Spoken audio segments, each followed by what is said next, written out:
entre la vida familiar y la transmisión de conocimiento, ¿no? El trabajo, no había gran distinción, ¿no? Estoy pensando en la antigüedad, en la Edad Media, ¿no? Donde incluso no había distinción entre infantes y adultos, ¿no? Los niños eran considerados una suerte de adultos pequeños y pequeñas, ¿no? Que formaban parte de la vida social, incluso los sentimientos son una construcción social, chicas y chicos, ¿no? Digo, no había, hay testimonios documentados en la historia de la educación de que, bueno, el fallecimiento de un chico, una chica, un asesinato, incluso un chico y una chica, bueno, no había gran problemática a nivel social en ese entonces. O sea, no era algo que suscitaba un profundo malestar, angustia, malestar, tristeza, ¿no? Ese sentimiento, ¿no? La construcción de la amorosidad, la afectividad, la relación con las infancias es una construcción social. No siempre es así, ¿no? Hay documentos, hay testimonios históricos que dan cuenta que eso también se construyó, ¿no? Esa idea de cuidar y proteger a las infancias, bueno, no es una cuestión meramente dada, ¿no? Sino que supone procesos de construcción social donde la pedagogía, el discurso pedagógico ha tenido un rol fundamental, ¿no? Sobre todo en este desplazamiento. Bueno, interesante qué pasa con esta alianza, ¿no? ¿Qué pasó durante la alianza escuela-familia, por ejemplo, en la experiencia de los años de la pandemia, donde ese desplazamiento del cuerpo constitutivo, ¿no? De la pedagogía no se producía, ¿no? Donde la educación sucedía en la órbita materna y paterna, ¿no?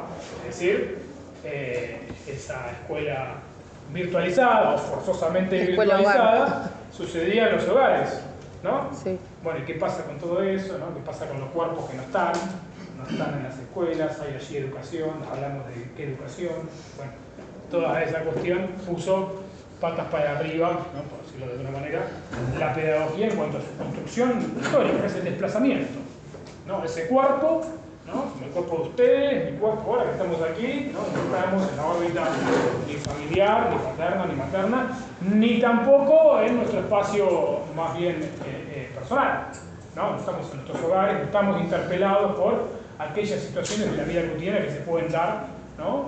En la vida de la casa de uno, ¿no? Del hogar. No sé, podríamos charlar largo y tendido de sus experiencias durante aquellos años de la pandemia, pero yo les cuento algunas situaciones personales. Bueno, uno está atravesado por los requerimientos del contexto en el que vive, ¿no? En mi caso particular, vivo con mi pareja, con mi novia. Y de repente, bueno, a menudo yo estaba dando una clase y, bueno, es bastante criteriosa, no quiero hacerla quedar mal a la compañera, pero quizás inicialmente hubo que construir acuerdos porque, che, Mati, ¿me podés hacer un té? ¿No? Claro, estoy dando clases. Claro, porque hay una confusión y sí, estamos en la órbita familiar, ¿no? De la convivencia, ¿no? En nuestro caso no tenemos hijos, hijas, pero mi hermana me contaba, bueno, venía la nena y le decía, mamá, vamos a jugar. Digo, no había identificación de que ese cuerpo estaba en situación escolar en ese momento, ¿no? Bueno, digo, esas cuestiones también plantearon preguntas, ¿no? En la cuestión pedagógica. Bueno, estos que les menciono son algunos dispositivos típicamente pedagógicos de la constitución de la escuela moderna, ¿sí? Que me van a permitir llegar al concepto clave de hoy, que es el de utopía, pero para que no quede como que se trata del único dispositivo típicamente pedagógico del surgimiento de la escuela, sobre todo, voy mencionando algunos otros. Bueno, por supuesto, una forma bastante estereotipada y extendida de organización de la transmisión de saberes, de la transmisión de conocimientos, basado en lo que se conoce, y esto anticipa algunas clases que van a venir más adelante, en el método de instrucción simultánea. ¿Conocen esto? No, le estamos dando palabra y conceptualización a muchas cosas que hemos vivenciado, que ustedes han vivenciado, ¿no? Que quizás nunca la han pensado de esta perspectiva, o no la han complejizado de esta manera, pero que forma parte de su propio recorrido.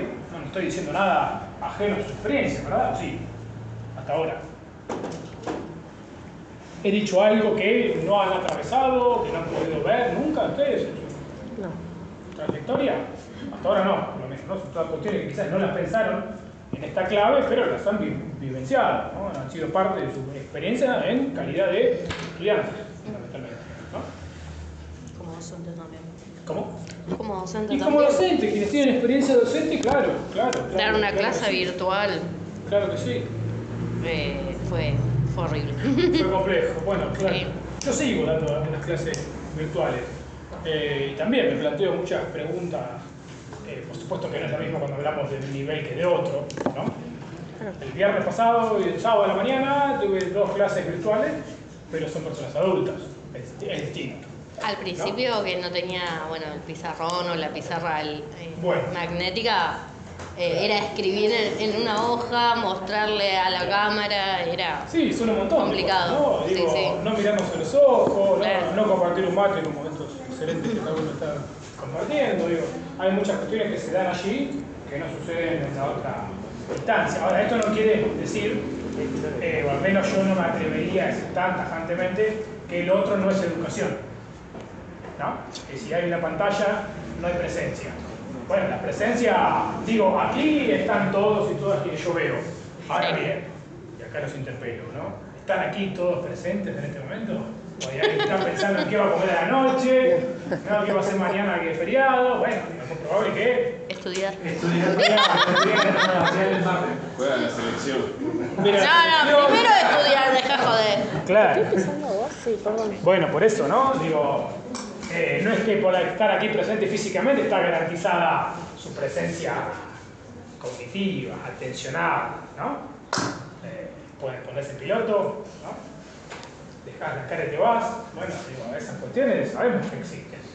Y que hacen parte, digo, les va a pasar como los docentes, ¿no? Digo, lo van a... Incluso si uno, después de cierta experiencia, lo percibe, uno aprende a leer rostros, ¿no? Digo, un pésimo docente, aquel o aquella que con cierta experiencia no lea rostros, no lea lo que las caras que te están diciendo, las expresiones, las gestualidades, ¿no? Entonces que hay algo ahí que también se aprende y no está escrito en ningún manual, ¿no? ¿Quién tiene usted esa experiencia? Sí. ¿Es así o no es así? Sí. ¿Aprendés, no? Sí, Cuando la sí. chica, el chico está en otra cosa, cuando está angustiado o angustiada, ¿no? No, y hasta cuando explicás, Cuando explicás. que te das cuenta que están entendiendo o que no están entendiendo nada, literal. Claro. He explicado y como que vuelan por los aires. Sí, claro. Como contrapartida, ¿no? Un pedagogo que vamos a leer más adelante, que es Paulo Freire, creo que lo hemos nombrado. Yo lo leí. Freire también decía, es muy interesante, que hay silencios que son muy activos. Sí. ¿No? Con lo cual, yo no podría garantizar que alguien de aquí, que quizás no tomó la palabra estemos en noviembre y no tomó la palabra en ninguna clase, no dijo ni A, yo no podría aseverar que en su interioridad no se desplegaron procesos cognitivos en relación con los temas que trabajaron muy interesantes, ¿no? Que reflexionó, que pensó, que articuló. Quizás no tomó la palabra por X razones, ¿no? Pero yo no podría garantizar que todos los silencios implican desatención, no estar conectado con los temas de la materia, o no me interesa nada, o estoy aquí porque estoy. Bueno, yo no podría aseverar eso, no digo que no exista también, pero no podría aseverarlo a mí. Una consigna que me parece bastante interesante, probablemente la hagan en alguna de las otras materias, se puede hacer aquí también, que es que cuando te solicitan que rememores a algún docente o a alguna docente que por alguna razón te dejó alguna suerte de marca o de huella, por la positiva o por la negativa, ¿no? Por donde ustedes quieran entrar, algo bueno o algo malo, ¿no? Cuando a mí me preguntan eso, a veces en conversaciones, cuando sale el tema, yo siempre me acuerdo de una docente de la facultad, yo hacía la carrera de Ciencias de la Educación, Filosofía de la Educación, cursaba en ese entonces, y ponele, yo tenía 22, 23 años, tengo 38 ahora, y me acuerdo que yo era más bien un sujeto tímido.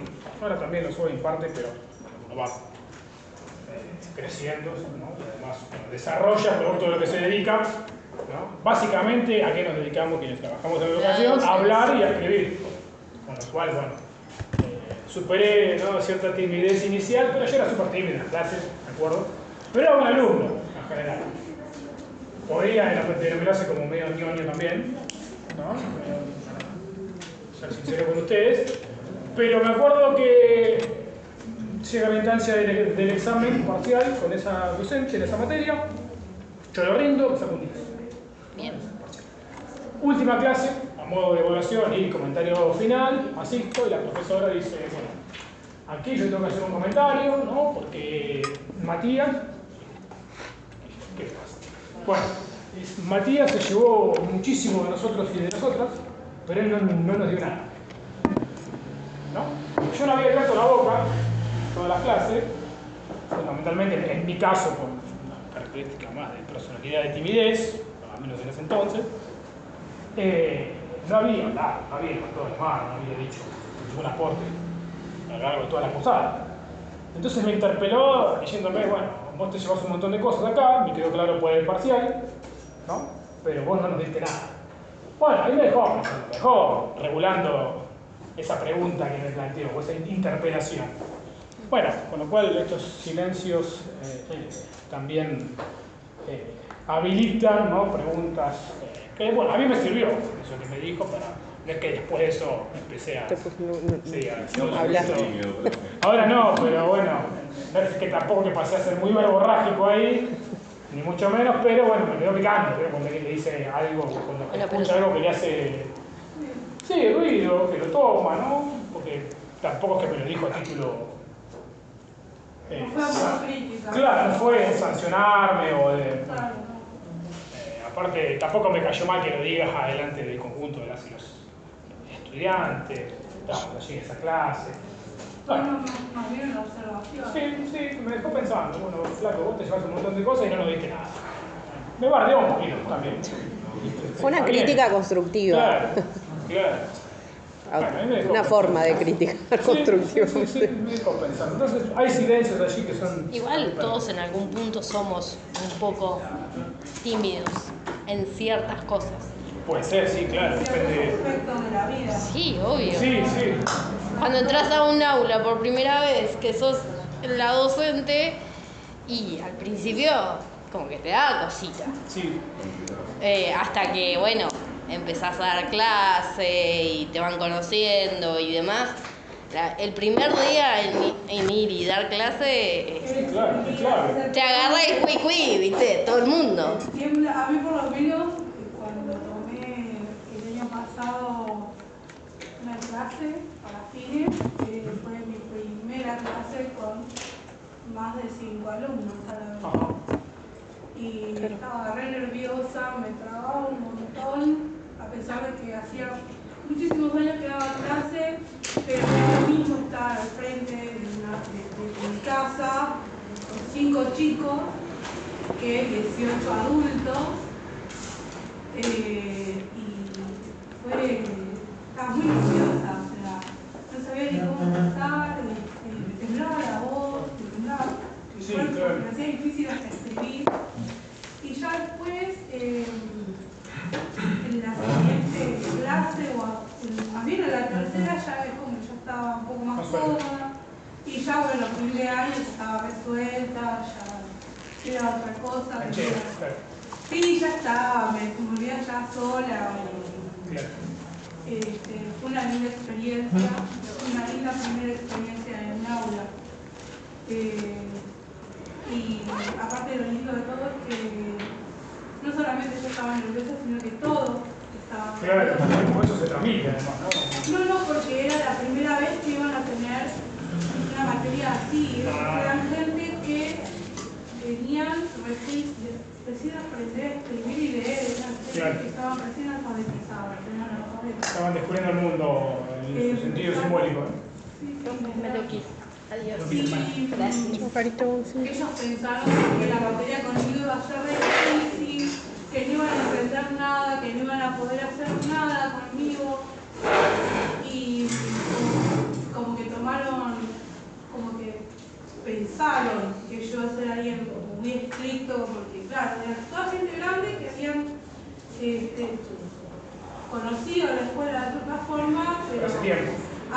Demasiado dejados en el tiempo, falleció hace apenas 8 años, creo. Julia Silver, a propósito de ella misma, decía que aquel día que no tenga más nervios al momento de iniciar un curso nuevo o dar una nueva clase, sería el indicio claro de que debía dejar la actividad, o de que una llamita interna se le había apagado, ¿no? Y el día que ella ya pedagoga, muchos títulos, reconocida nacional e internacionalmente, seguía experimentando algo del orden de los nervios, ¿no? Al momento de ese encuentro, de esta conversación, ¿no? En la clase.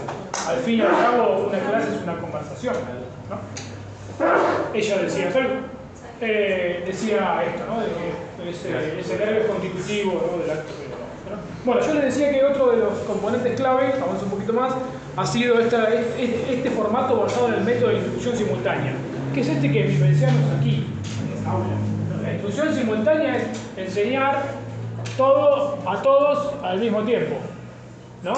Es la idea de un docente, fundamentalmente aquí no tenemos en buena hora, ¿no? Un estrado, ¿no? Pero usualmente para, de alguna manera, ilustrar la superioridad, ¿no? del docente. Acá podría haber un estrado, yo estoy más por encima de ustedes, pero yo estoy parado, ustedes están sentados y sentadas, ¿no? Están allí con su cuerpo mucho más inmóvil que el mío, ¿no? Y sucede todo al mismo tiempo, es simultáneo, ¿no? No es que esta fila está haciendo un tipo de operación cognitiva, intelectual, un tipo de actividad, y aquí otra, y aquí otra, no, estamos trabajando todo en la misma tónica, en la misma línea, ¿no? Con lo cual ese es el método de instrucción simultánea, ¿no? La centralidad puesta en el docente, ¿no? El docente que irradia, ¿no? Desde el centro, ¿no? Y es este formato que aquí estamos presenciando, ¿no? Que desde aquí se supone que irradia el saber y el conocimiento, y ustedes, en este caso, ¿no? Desde la lógica más tradicional, interpelados como sujetos vacíos, ¿no? Una tabla rasa, incorporan conocimientos, ¿no? Este es el formato de la pedagogía tradicional, ¿no?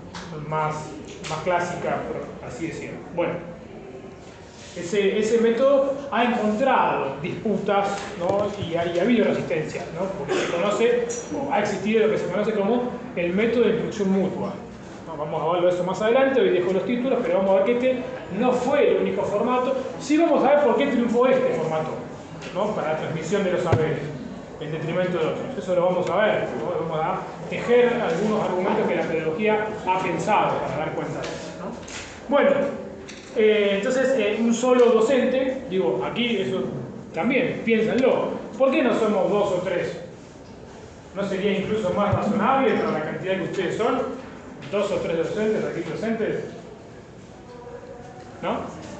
¿Por qué un docente solo que enseña simultáneamente al mismo grupo de alumnos? Ustedes todos los miércoles son los mismos y las mismas, con independencia de que faltó, que no vino por cualquier razón, ¿no? El grupo es el mismo. Bueno, esas son construcciones pedagógicas. No hay nada de natural y de casual en eso. Eso fue pensado, ¿no? con algún sentido, ¿no? Y siguió existiendo hasta la actualidad incluso, ¿no? Bueno, eso es posible que lo pensemos de otra manera, ¿no? ¿Por qué ahora no podríamos tener una clase ustedes más los chicos de segundo y los de tercero? Conmigo parado aquí o no, prescindiendo de mí, con otro docente aquí sentado, donde este grupo haga una actividad y este otro grupo haga otra.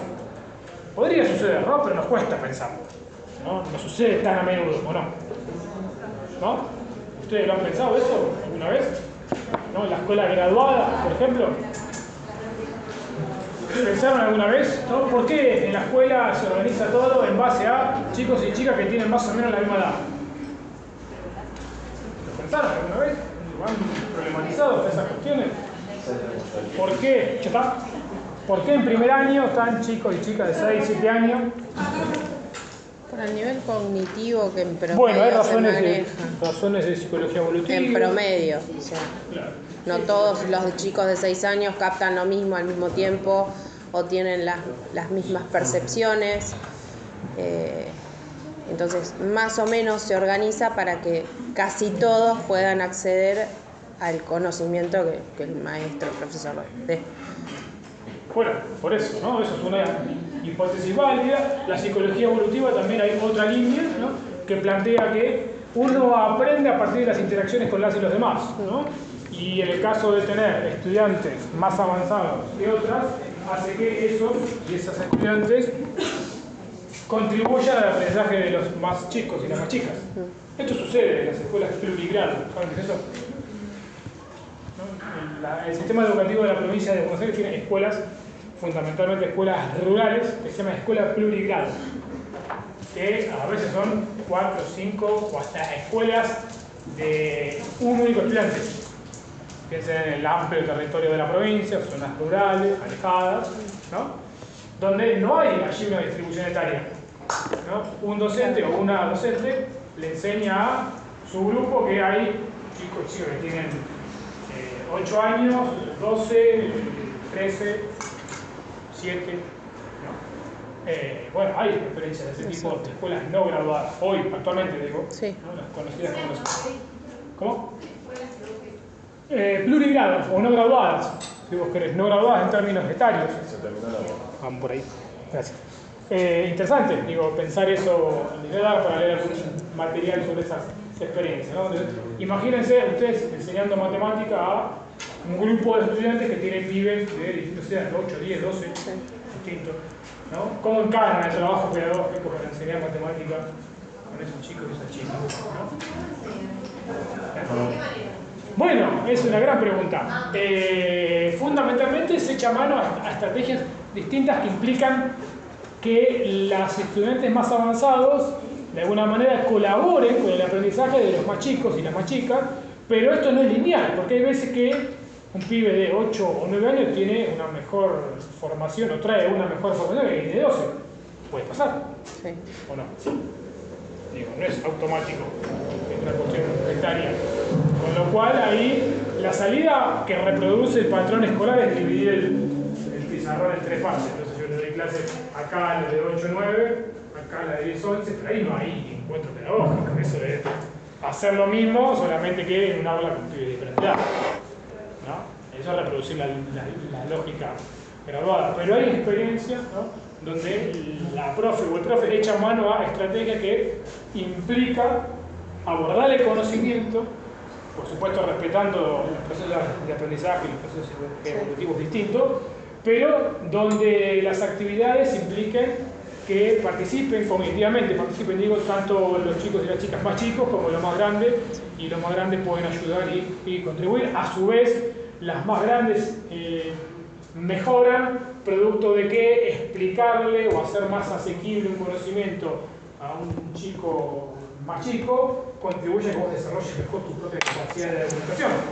¿no? Es más, en el sentido de que si hay un grupo donde, como decías, de chicos de 8, chicos de 12 y chicos de 14, los de 8 por ahí tienen menos vergüenza hablar que los de 14, y los de 14 se acostumbran o se amoldan a ese formato de charlar y de... Entonces claro, los habilita esos espacios mucho más fácil que teniendo todo grupo de 14 que por ahí no te van a hablar. Totalmente. En la semana les voy a mandar algún articulito de lectura breve sobre esto. Igual, profe, esto no tiene que ver con lo que hablábamos hoy de utopía, porque usted lo está diciendo como si todo saliera perfecto, como si los chicos más grandes van a enseñar a los chicos. Claro, no. O sea, lo mismo con la instrucción simultánea. Sí. Está considerando que capaz que todos tienen las mismas capacidades, o etcétera, y no sería como la teoría, una teoría utópica. Totalmente, totalmente. Además, la pedagogía moderna partió de considerar no la individualidad de cada uno y cada uno de ustedes, sino la grupalidad, ¿no?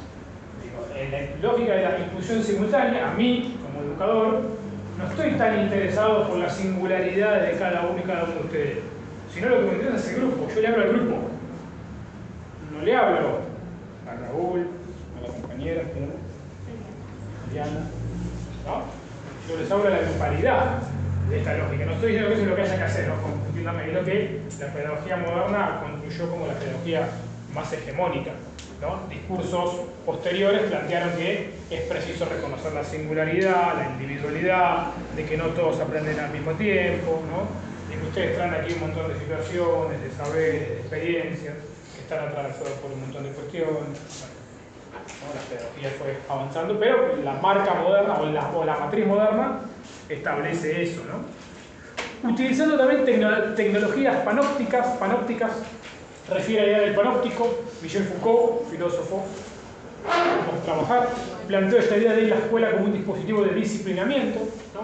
esta idea de cuadricular el espacio, ¿no? Donde yo aquí tengo una visión total de todas y todos, ¿no? Puedo ver, ¿no? Y de alguna manera mi mirada disciplina, ¿no? Porque yo puedo observar y puedo sancionar posturas corporales, ¿no? Por supuesto que esto no sucede en un instituto superior con personas adultas, pero yo podría decir, decime tu nombre. Sí. Camila. Yo podría decir, Camila, por favor, asumí una postura más rígida, sentada en el asiento, por favor, las manos encima, ¿no? Digo, eso podría suceder en una escuela. Sí. Digo, bueno, a veces esas intervenciones serán el control de los cuerpos en un espacio disciplinado, cuadriculado, en bancos, en este caso de A2, que están establecidos y que condicionan la rigidez de sus cuerpos, ¿no? Ustedes no se pueden mover demasiado. Claro, eso ha sido pensado y tiene una lógica, ¿no? Tiene una lógica de construir cuerpos dóciles, ¿no? Que no se muevan, que estén allí en silencio fundamentalmente, ¿no? Prestando atención, mirando al docente. Bueno, estas son construcciones pedagógicas que la pedagogía construyó en su función disciplinadora, ¿no? Tenemos que empezar a pensar a la educación, ¿no? Y a la pedagogía no meramente desde una idea esencialmente positiva. ¿No vieron que nos dicen, bueno, la educación, qué fantástico la educación? Sí, claro, qué fantástica. Ahora bien, no podemos ser ingenuos de pensar que la educación no tiene nada que ver con disciplinar a las personas y a la sociedad, ¿no? Con construir sujetos acordes al orden social existente, ¿no? Con construir subjetividades que comulguen con el statu quo, ¿no? Con el orden social instituido, ¿sí? ¿Dóciles para qué? Bueno, dóciles fundamentalmente para aprender y para estudiar, dóciles después para trabajar, ¿no? Estoy pensando en el mundo moderno, ¿no? Ahora las categorías son distintas. El ejemplo claro es el de la fábrica, ¿no? ¿O por qué creen que suena la campana en la escuela y tienen que venir todos los chicos? ¿Usted tiene campana en la escuela? Bueno, esa campana es la misma que te va preparando, o que te iba preparando para que en la fábrica o en tu lugar de laburo, cuando suena el timbre, vení a laburar. Vení al puesto de trabajo que se acabó la hora del almuerzo, ¿no? Se acabó. Su disciplina, socialmente disciplina los cuerpos. Bueno, la educación tuvo mucho que ver con eso, ¿no? Entonces, y la idea del panóptico es de que el docente pueda ver todo, ¿no? Pueda ver qué está pasando. Incluso, no sé si han prestado ustedes atención, aquí tenemos un ejemplo, la escuela, la puerta tiene un corte de ventana donde también se puede ver desde el exterior, ¿no? En todo caso la directora o el director podría pasar si la puerta estuviese cerrada y podría mirar por allí, ¿no? O vieron que a veces hay tiza. El aula donde yo estudié, en la Facultad de Humanidades, hasta que se mude.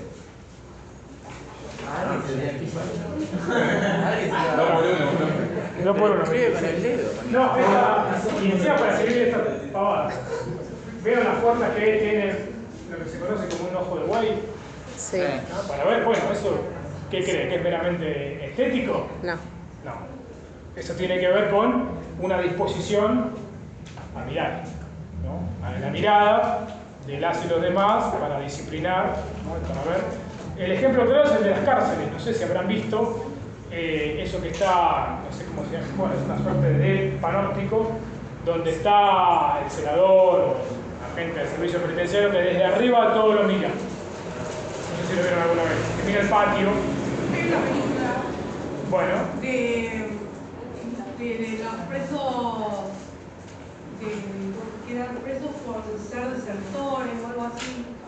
Algo de Castillo era una cárcel donde iban muchos marines y gente que pertenecía al ejército y estaban presos por ser desertores o cómo se dice, traidores, traición a la patria y todo eso. Y el director vigilaba a todos desde el lugar más alto. Bueno, el libro clásico de Michel Foucault sobre este tema se llama Vigilar y Castigar. Vigilar y castigar, ¿no? Es esta idea de la sanción, ¿no? Y como la escuela tuvo mucho que ver, incluso desde su diseño, ¿no? Desde el mobiliario escolar, ¿no? Eso la pedagogía lo ha puesto en discusión. Bueno, vamos un poquito más. Y por supuesto, bueno, la idea de un lugar del educador, del docente o del maestro o de la maestra reservado para el adulto o la adulta que es el legítimo portador o portadora de un saber legítimo, ¿no? Esta idea de que las y los estudiantes no son portadores de ningún saber legítimo en la pedagogía tradicional, sino bien y únicamente él o la docente. ¿No? Por supuesto que esto ha dado lugar a pedagogías autoritarias, ¿no? A pedagogías centradas en él o en la docente que acabaron por, bueno, de alguna manera soslayar toda consideración hacia el estudiante, ¿no?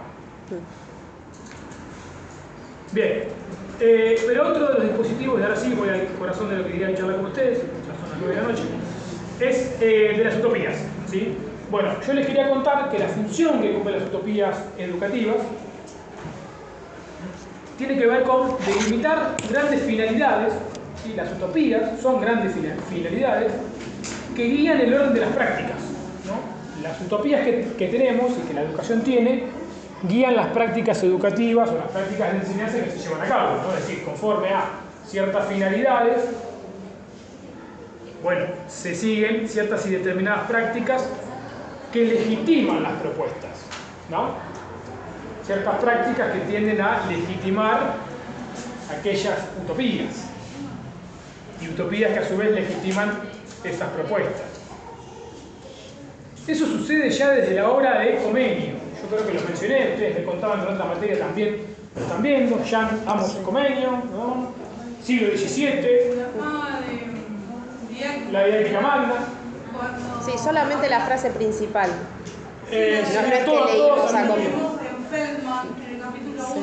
No es que leímos a Comenio en particular, pero sí un montón de autores lo citan, entonces la frase esa es como que sí, es para empapelar. El ideal pansófico, ¿no? La idea de enseñar todo a todos al mismo tiempo, una instrucción simultánea, ¿no? Sí. Bueno, Comenio, siglo XVII, fundador de la pedagogía moderna, clave, ¿no? Clave.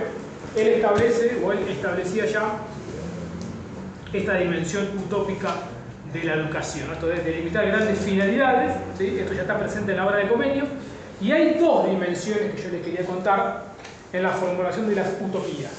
Una dimensión es relativa al orden social, o a la sociedad, ¿sí? Y la otra, a la cual me voy a referir, de las dimensiones de las utopías, es la propia actividad educadora, o la propia práctica de la educación, ¿no? Dos grandes dimensiones de la utopía. Una relativa al orden social, o a la sociedad, y otra que es propia, más específica, a la práctica educativa o a la actividad educadora. Ahora me explico un poco más. La primera dimensión, ¿sí? La que tiene presente la finalidad en relación con el orden social o con la sociedad para pensar y para plantear la utopía educativa, consiste básicamente en la proclamación de puntos de llegada, ¿no? Bueno, ¿cuáles son los puntos de llegada de la educación? Yo les preguntaba en algunas clases anteriores o me preguntaba junto a ustedes, ¿educación para qué? ¿No? ¿Para qué personas? ¿Para qué tipo de personas? ¿Para qué tipo de sociedad? ¿No? Entonces, la primera dimensión plantea estos puntos de llegada de grandes finalidades relativas a la sociedad o al orden social en el cual está inserta la escuela, ¿no? Y tiene un fuerte contenido epopéyico, ¿no? En el sentido de una epopeya, ¿no? Darle cierta mística, grandilocuente, ¿no? En relación a que esa utopía educativa conforma una narración, ¿no? En la que se relata el camino desde el punto actual en el que nos encontramos, en el que se halla un docente o una docente, al punto final de la realización de los grandes ideales, ¿no? Grandes ideales. Yo parto de aquí y una hora, y mi finalidad está puesta en hacer de ustedes sujetos libres, críticos, participativos, docentes altamente calificados y calificadas para la mejora de la sociedad, etcétera, etcétera, ¿no? Por eso la dimensión más epopéyica, ¿no? Una epopeya, ¿no? Entonces, el camino que une el estado inicial y ese punto de llegada está dado por la educación escolar, ¿sí? Por la transmisión de saber, ¿no? producto del acto educativo que aquí desplegamos, soluciones en las que partimos, yo como docente, yo como institución escuela, ¿no? Haré que ustedes se conviertan en esos sujetos, ese punto de llegada que yo tengo en relación a cómo concibo en este caso a las profesoras y los profesores de los próximos 30 años, ¿no? Por decirlo así. Bueno, como les contaba, eso ya está presente en la didáctica magna de Comenio, siglo XVII, 1632 más específicamente, donde él ya decía, ¿sí? Comenio o Comenius, decía, conviene educar al hombre si debe ser tal. Es decir que, esta idea bastante presente luego, conviene educar al hombre si debe ser tal, ¿no? Se traza una distinción allí entre el primer hombre, o la primera persona, pongámonos más modernos, ¿no? También hablaba de hombre, hoy hablamos de personas. Entre la primera persona, la persona particular, y la segunda persona, es decir, la persona que se va a transformar como tal, ¿no? Producto de la acción educadora, eso es crucial para que pensemos, ¿no? Con lo cual la persona con mayúscula, Comenio dice el hombre, insisto, pero lo adapto para no tener un sesgo de género claro, ¿no? Que habla únicamente de los varones. La persona con mayúscula, con P mayúscula, la persona con P mayúscula propia del género humano, ¿no? Es decir, convertir a la persona en minúscula, ¿no? Del punto de partida en una persona en mayúscula, viene dado por esa acción educadora. Eso ya está presente y que tiene mucho que ver con que la educación nos hace ser quienes somos. ¿Vieron? O esa frase de para ser alguien en la vida tenés que educarte, tenés que estudiar. No, bueno, tiene correlación con esto que estamos charlando ya desde el siglo XVII con Comenio. Digo, esa idea perdura. Digo, nos convertimos en alguien, yo siempre esto lo pongo en discusión, pero es bien interesante. Usted va a decir eso, profe, porque no tengas educación no te conviertes en persona. Claro, gran discusión para dar, ¿no? Entonces, bueno, si querés ser alguien en la vida, ¿y qué pasa si no estudias? No soy nadie. Depende de la visión de cada uno, ese es el tema. Claro. ¿No? Podés tener un título en algo y ser un ignorante en un montón de cosas. Y una persona que no tiene título puede ser capaz o más permeable a aprender otras cosas. Sí, más, por ahí, o interiorizarse. Humanos, si vos querés, ¿no? Yo puedo ser una pésima persona. Exacto. Con alta titulación. Es lo mismo, igual yo no coincido acá, o sea, por más que seas ignorante, etcétera, etcétera, seguís siendo una persona con mayúscula y alguien, por más que triunfe en la vida, todo sigue siendo igual valor la persona, profe. Sí, bueno, ahí están las cuestiones que se juegan al momento de pensar estas ideas bastante instaladas en el discurso social y educativo, incluso desde esta época. Bueno, para ser alguien en la vida, ¿no? ¿Qué pasa si no sos nadie? Incluso esto se internaliza. Hay quienes, en primera persona, uno se puede topar con personas que les digan y yo la verdad que no pude hacer nada en la vida. Pero ¿por qué no estudió? Capaz, es un brillante... Claro, quizás es una excelente, no sé, madre, un excelente padre, un excelente trabajador o trabajadora, excelente... lo que fue, pues, se les ocurra pensar, pero hay algo que se internaliza, incluso, con lo cual eso demuestra el éxito de estos discursos, el éxito, digo entre comillas, ¿no? El éxito de que tiene efectos concretos, de que nos podemos topar, digo, es muy probable que ustedes en una charla con un amigo, alguna amiga, esa persona le diga, la verdad que bien por vos que estás estudiando el profesor de la matemática, porque yo, al final, como no estudié, no soy nadie. ¿No? Bueno. Bien interesante para problematizar. Sí, pero el estudio lo dice todo. Yo llevo el ejemplo de todos conocemos, cuando te digo Tramontina, ¿en qué pensás? Bueno, fabricante. Bueno, él no tenía educación, era analfabeto. Lo echaron de era portero de una puerta de burdel y lo echaron de ahí porque no sabía leer ni escribir. Claro. Y varios años después, como te digo, construyó varias escuelas para la comunidad de él. Mirá. Sí, por eso coincido. Sí, claro, tampoco podemos pensar que no es lo mismo estudiar que no estudiar, ¿no? Ni para uno. Y cuando yo he leído la historia de que cuando, como te digo, la escuela ya estaba listo cuando fue a visitarlo, ¿viste? le pidieron que escriba algo y me dijo que no sabía leer ni escribir. Y se preguntó, viste, Claro. porque era el intendente o algo, por qué motivo, o sea, cómo es que si no sabe escribir llegó tan alto. Claro. ¿Qué le dijo? Por ahí, si yo sabía leer y escribir, seguiría siendo portero. Mirá, claro. Sí. O sea, Bueno, me están haciendo acordar, no quiero contribuir a quemarle etapa ni mucho menos, probablemente lo vean en didáctica. Hay un texto, yo me acuerdo, alguna vez cursé una materia que se llama didáctica de la matemática, pero había mucho de eso en la carrera, pero me hicieron acordar de un texto que se llama, se los paso, si quieren, se los mando por si hay alguien más interesado, pero entiendo que ya lo van a ver en otra materia, que se llama 0 en la escuela, 10 en la calle, o 0 en la escuela, 10 en la vida. Que básicamente, simplifico el argumento, está fantástico. Chicos y chicas que vendían algún producto en la calle, imagínense la parada en el semáforo, imagínense esa secuencia, y que con las monedas fundamentalmente operaban con el dinero de una forma matemáticamente muy buena, digo, sabían contar, sabían dar vueltos, cambios, ¿no? Operaban matemáticamente con el dinero, ¿sí? que usaban en una situación social de alta vulnerabilidad. No estoy refiriéndome a eso, ¿no?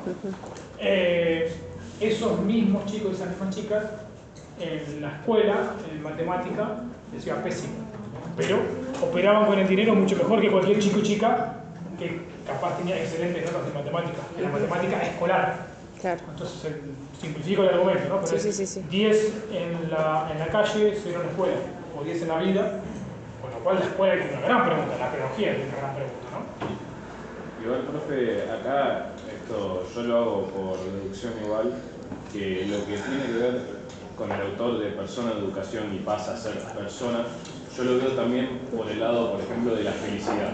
Más que como persona, para cambiar no persona y persona, para no distinguir, sino que una persona sea más feliz o menos feliz. Una persona cuando estudia, generalmente o sabe más, empieza a tener confianza, a creerse capaz, son cosas que, visto desde el lado más científico, te generan dopamina. Lo que puede hacer que una persona que capaz que no se sienta capaz, o como decís vos, diga no soy nadie, tenga menos dopamina en ese sentido, sino también por un sentido filosófico, buscar el sentido a la vida. Al fin y al cabo también tiene que ver eso. Yo, si sería el autor ahora moderno, cambiaría esa palabra por felicidad en minúscula y felicidad en mayúscula. También, es válido, me gusta. Chao, Treo. Sí, coincido, pero está muy bueno. Sí. Bueno, también hay más allá de eso, en este caso con este texto, hay una realidad que muchas veces las criaturas van obligadamente a estudiar y no tienen ganas de estudiar mucho. Y en el caso de la calle, están obligados a hacerlo para sobrevivir, que serían la vulnerabilidad. El texto hablaba de eso, en el capítulo 1, cuando pude leer, hablaba de eso de la diferencia en la parte de la escuela y de, ¿cómo era? Educación escolarizar, algo así, aprendizaje escolarizar, algo así, era como que hablaba, no me acuerdo mucho, pero creo que decía sobre el aprendizaje fuera del colegio, Claro, con el entorno familiar, el aprender, por ejemplo, en la época que no había escuela, aprender el negocio familiar, que también de eso hablamos, ¿no? Que muchos aprenden en la calle o desde el entorno familiar, Sí. sin necesidad de ir a la escuela, por ejemplo, ¿no? Porque hay muchas familias que creen que no es necesario la escuela. Claro. Y eso hoy por hoy existe todavía. Sí, claro que sí. Claro, por eso ahí cabe una pregunta. Acá uno puede tener sus propias posturas y eso está fantástico, ¿no? Y ustedes a medida que las pueden fundamentar mucho mejor. Ahora bien, lo que no existen son hechos dados de antemano, ¿no? Todo está sujeto a interpretaciones pedagógicas de donde uno se para ver el mundo, ¿no? De la intervención del compañero yo pienso, ¿no? Cuando esos pibes o esas pibas ¿fracasan los pibes de la piba o fracasó la escuela? ¿O qué responsabilidad le cabe? ¿Qué son meramente responsabilidades individuales de esos chicos o de esa chica? ¿O hay un fracaso de la institución escuela en la enseñanza, en este caso, de conceptos propios de la matemática? Es un conjunto. ¿O hay algo de aspecto combinado? Claro. Los padres, etcétera. Hay un montón de cosas que se tienen que tener en consideración. O qué tipo de conocimientos son los que ingresan a la escuela y cuáles no. ¿Por qué la escuela enseña matemática con procesos de conceptualización y abstracción amplia y no con los saberes de la práctica, con los que operan pibes de sectores populares? ¿Por qué? Claro. Ejemplo, les salgo de la matemática. ¿Por qué uno en la escuela, diga crecimiento, agarraba el libro o el manual y cuando veía a la familia encontraba el papá trabajando, la mamá en la casa, dos chicos en general, un nene y una nena, blancos, 4, ¿no? A menudo rubecitos también. Ese es el único modelo de familia que existe. Eso es casual. La mamá llama de casa y el papá labura, trabaja. Esas son construcciones estereotipadas, claro. Son todos blancos y blancas, la mamá está feliz, cocinando una comida rica, esperando que venga el marido. Bueno, por lo general era blanco, pero porque la fotocopia era blanco y negro. ¿De qué color es la remera? No sé. No sé, la fotocopia. Si tuviste suerte, no. Bueno, y los de inglés ni les cuento, ¿no? Yo me acuerdo en mi propia escuela secundaria consagran los valores estéticos y culturales de los sectores medio y medio altos. Es sencillo, va ahí el chico con la chica, va a tomar un drink, un lugar copado, con onda, ¿no? Eso. Esa es la cuestión de querer encajar igual, o sea, de sentirse parte. Claro, pero lo que no podemos pensar es que eso es casual o inocente. No, esa es la mirada pedagógica. Es lo que venden. Claro. Es lo que venden y vendieron siempre. Sí, y es la consagración de hacer universal los valores culturales de un sector social particular, Claro. que son los valores y la pauta de conducta de los sectores medio y medio fundamentalmente, ¿no? En general el padre, el papá de este manual que estamos graficando, es un trabajador de un sector medio, tampoco es un magnate, no está en el yate, tampoco, no llegan a eso, tanto nos atrevieron. Pero sí son los valores culturales y las pautas estéticas y físicas de ciertos sectores sociales. Y la escuela históricamente renegó mucho más de los saberes prácticos y concretos que de los saberes más enciclopedistas, ¿no? De los saberes más conceptualizados, académicos. De que, bueno, eso no es casual, ¿no? Y no es inocente. Bueno, entonces 10 en la calle, 0 en la escuela, ¿no? Preguntas allí para profundizar. ¿Cómo hay una historia de un matemático hindú muy pobre?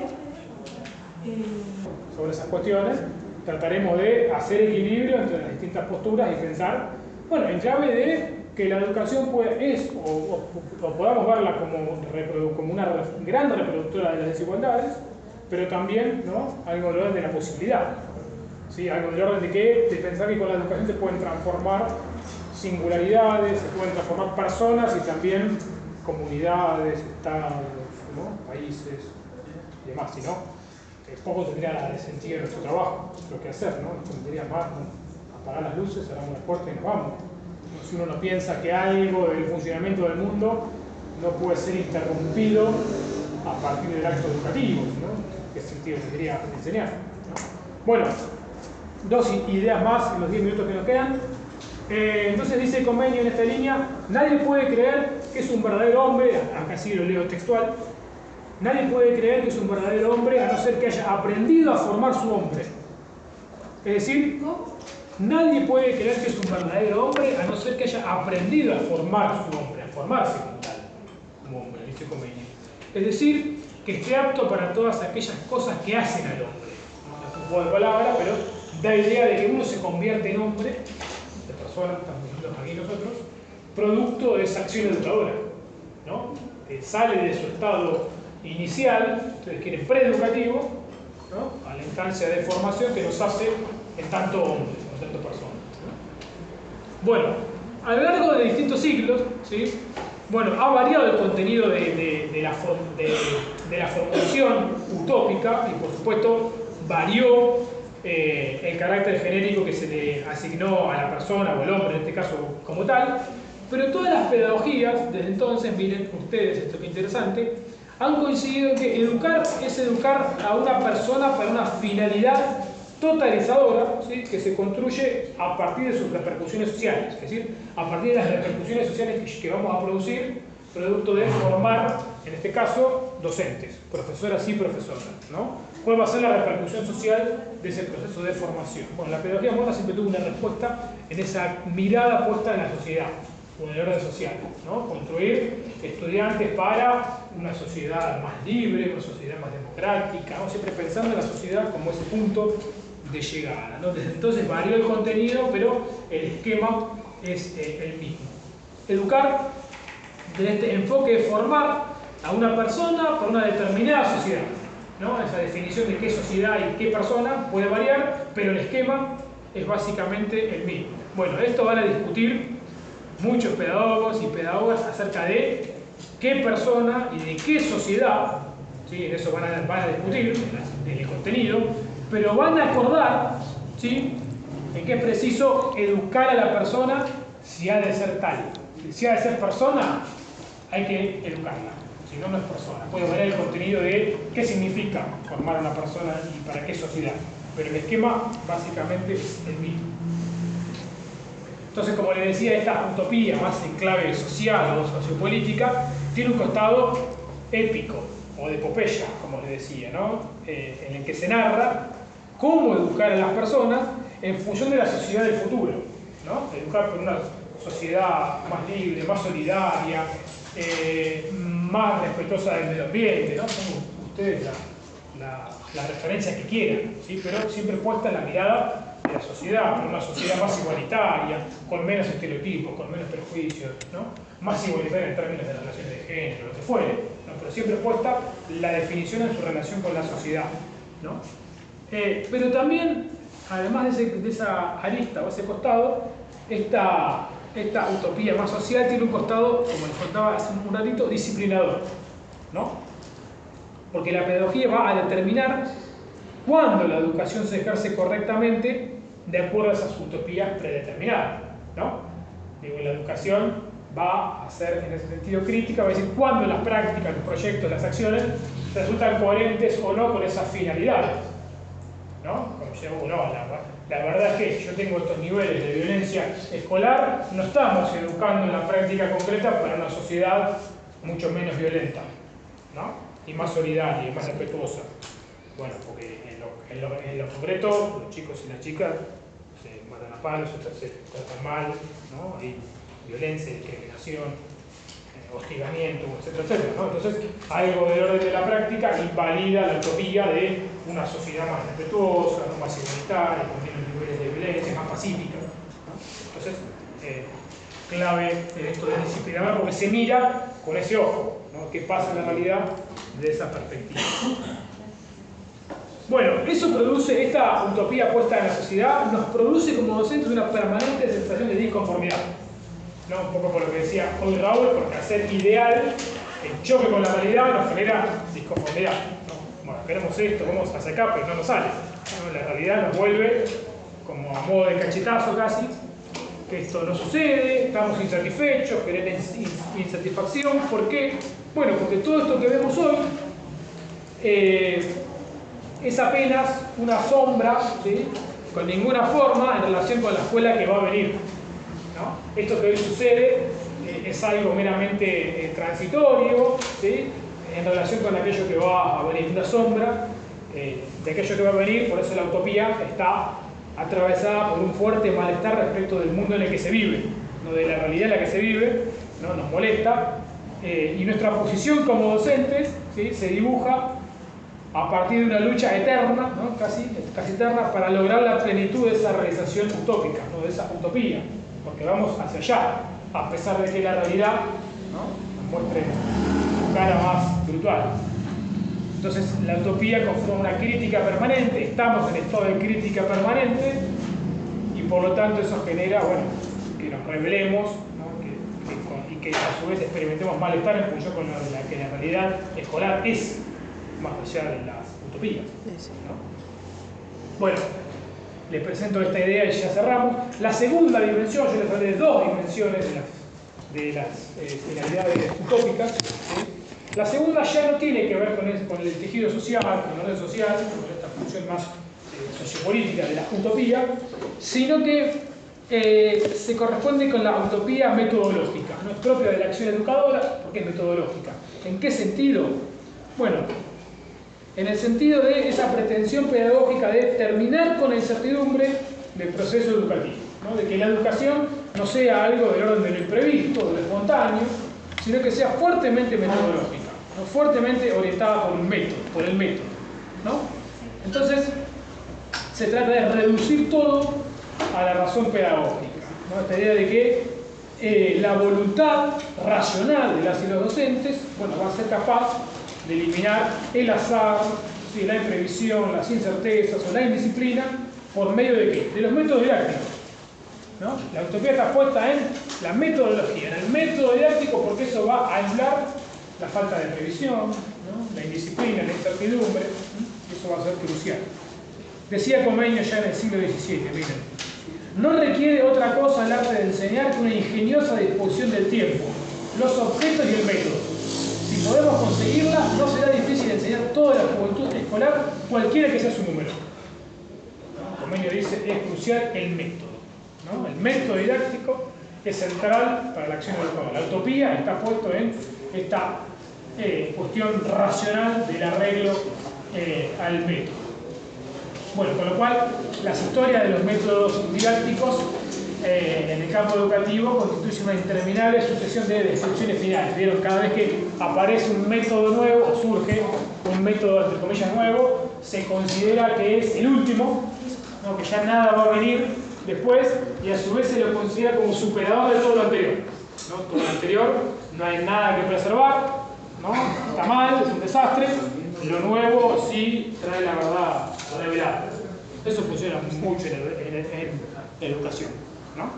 La crítica al memorismo, ¿no? El acto educativo hizo que se prescinda de la memoria. Bueno, ¿quién aprende sin memoria? Por ejemplo, ¿ustedes pueden aprender los contenidos de la materia de cosas sin algo del orden de la memoria?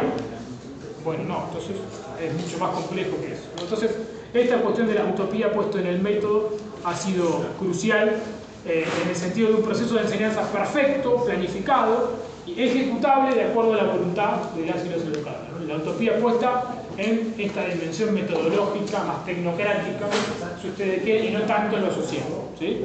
Bueno, utopía, concepto clave de hoy, ¿no? La pedagogía tiene mucho que ver con esta dimensión utópica. Hemos reconocido dos grandes finalidades, ¿no? O dos grandes dimensiones de esto. Lo vamos a profundizar la vez que viene, pero es un buen punto para dejar hoy por aquí. Nos vemos el miércoles que viene y empezamos a...